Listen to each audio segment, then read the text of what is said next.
for being here. What a game, huh? Man, that was exciting.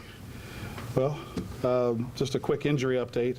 We've got Josh Frazier, our defensive lineman, and Xavier Dixon, the linebacker, hurt their knees. They're going to get MRIs in the morning, so we'll get a chance to get more information as the MRI is complete. Of course, everyone saw and disappointed in what happened with Jacob Hagan. He hurt his ankle, of course, and there's a pretty good chance he'll be out for the rest of the year. And I'll give you an update as we get going with it. That's about it with regards to the injuries. We had a couple other guys get nicked up, but they'll be fine. With regards to the game, just kind of an update on the game or an overview or review of the game. I thought defensively, I thought we did a nice job. You know, our defensive coordinator wasn't here today, so I had the honor of calling the game for the first time in a long time. And we did a nice job. The guys played hard, fast, tough. They played smart. They did what we asked them to do. We did a nice job on third down. We did a nice job finishing the game. We've had some adversity situations, and they did a nice job stepping up and making plays. Offensively, we just grounded out. We just they're a big, strong team, and it didn't shock me. You know, Coach Erickson's a heck of a coach. He brought a really big, salty team in here. They had lost their game to Arizona, and they were meaning to do business to us, and we stood up to the challenge. You know, they brought their team in ready to do their thing, and they had us down 9-0 at halftime, and we had to find a way to grind it out. So my hat's off to him and his staff and his players for putting up a heck of a game. But offensively, we had to grind it out. They're a big, strong, tough team, and they kept everything in front and inside. They didn't really yield very many points against us. Fortunately for our special teams, we were able to get a fumble and turn it into a touchdown. So that was huge for us. Our special teams came up big again, and really excited about the way the team has played. We talk every night about, or every day I meet with them about playing fast, smart, and tough. And to this point, 2 games into it, we're 2-0, and looking forward to getting ready for Atlanta. They're doing exactly that, so I can't really ask for any more. Questions? Just first, how did it feel to call a game again? Calm, you know, because I know this defense. I know the calls very well. You know, I got a chance to learn from Bill Cowher and Dick LeBeau and Marvin Lewis, Mike Smith, and so I know the defense intimately, and I felt comfortable. I was just hoping that the players didn't recognize who was actually calling it, because we didn't tell them until this morning that the coordinator wasn't going to be here. So. And just what is it about this team that allows them to force so many turnovers, 5 turnovers in 2 games? They fly to the ball. They do a fantastic job. We ask them to sprint to the ball every day in practice, and they do it. And so when the ball gets free or comes open, they're there to make the play. There's one thing to cause a turnover, and there's another thing to actually recover it or take advantage of it. And they do that very well. They do it every day in practice, and we practice that way. And they're a hungry group. So. Right here.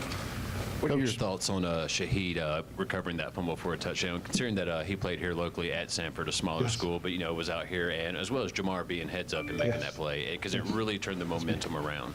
Well, that's really what the AAF, the Alliance of American Football, is all about. Local guys making plays, taking advantage of opportunities. That's fantastic that guys that the fans know are the guys whose names are being called out over the loudspeaker. And that's really how it was designed in the vision of Bill Polian and Charlie Ebersol. And here it is coming to fruition that they were able to take advantage of it. Coach, the running game seemed to have a few lapses here and there. What were they doing to stop y'all, and how did y'all overcome that? Well, they're really big. Up front, they played us with really a basic front, but the size of their human beings made it very difficult to move them. And so it reminds me of my time in the NFL. I've gone up against some defenses that were able to do that with really big people, and stuff the run with just 4 guys, and that's what they did. Tim, 2 questions about 2 former Indianapolis Colts. First, what have you seen from Trent since he's come back?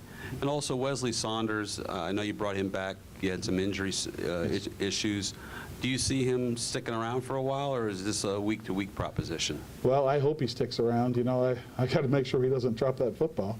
But Trent has done a fantastic job. You know, he's been a leader in the locker room, off the field. He collects all the players who are not using tickets. He collects their tickets, and he has affiliations with some of the youth football programs and youth sports in the area, and he gets those tickets out to kids that are in need and would like to come to the game. So he's been a leader both in the community. He's a leader on the football field. He's not afraid to call everybody up and say, hey, look, this is what we need to do. And he's been fantastic for me as a first-time head coach, kind of grabbing the team by the collar and saying, hey, look, this is what he wants. And I really appreciate that from him. Coach Lewis, speaking of leaders, who would you say is the biggest leader on defense for your team? I mean, obviously your defensive backs are the strength, but who is it out there that's playing field general? Our middle linebacker right now, Beniquez Brown. He's the one that I would say is kind of the bell cow. He's the one that would grab the unit by the throat and say, come here, I need to talk to you. This is what we're doing. And he does a fantastic. Jonathan Massaquoi, I would not discount either. He does a fantastic job. You know, he's not afraid to call everybody up and say another local product from Troy. He does a fantastic job grabbing people and saying, hey, look, let's keep it going. And he keeps people's spirits up, and he's not at all shy about talking. So. Last one, Dan. You mentioned you walked into a business establishment in the community, and you walked in and people applauded you, and you were taken aback by that. What about this crowd today and your sense in the community of how quickly people are sort of catching on to and understanding, appreciating this team? Had cold weather today. They're yelling Forge on. You're down 9-0. I heard that. I heard the third down stops Forge on. I thought that was really neat. I'm kind of catching. I went back to the one headset, and I could kind of hear the crowd, and it was every bit as loud as the first game, and it was exciting. You know, I really appreciate everybody coming out. I got a chance to go over to Wells Fargo yesterday, and when I walked into the store, you know, people were clapping and recognizing, hey, you're the head coach, and I thought that was really neat. The community involvement that our players get involved in, and our coaches, we coaches, the more we're here and the better we do, the more I think it's going to grow, and I think it's really good for Birmingham, and we're thrilled to be here, and we're thrilled to let the people come out and support us. All right, thanks, guys. Thank you.